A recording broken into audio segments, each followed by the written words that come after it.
কষ্টের টাকা আমার নিজের চোখে দেয়া ভাই। আমরা ভাঙ্গারি টোয়াইছি অনেক, আমরাও ছোটোবেলায় অনেক ভাঙ্গারি টোয়াইছি, অনেক কষ্টের টাকা। হায় রে কান্দন কারে করে ভাই।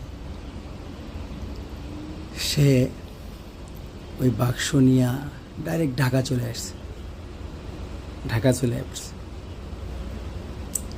যাই হোক, ঢাকা চলে যাওয়ার পর সে বাক্সটা সে মিরপুর এক স্বর্ণকারের দোকানে বিক্রি করে গেছে। স্বর্ণকারের দোকানে বিক্রি করে থুয়া চলে গেছে, ইন্ডিয়া চলে গেছে। তার ঠিকানায় যেই প্ল্যানে আসছিল তার প্ল্যান সাকসেস। সে ভাই বিশ্বাস করবেন না, সে আমার